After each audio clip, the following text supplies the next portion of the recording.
Hi guys, welcome back with me again in this channel.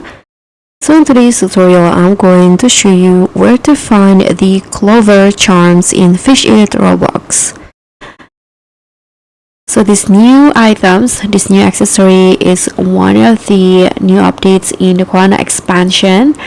Lucky Charms, it will increase your luck when fishing. So if you want to get the items and wondering where to find it, you can just watch this video.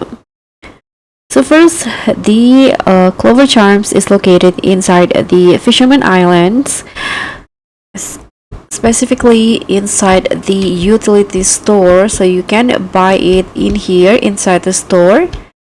Okay, as you guys can see, this is the Clover Charms. You can buy it for only 5k coins. The Clover Charms, and of course you can buy it more than one. This is the Clover Charms.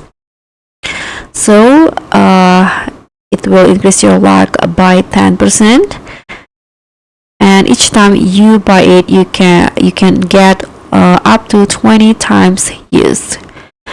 So that's how you can find and purchase the Clover Charms. Thank you so much for watching. Don't forget to like, comment, and subscribe. Also click on the thanks.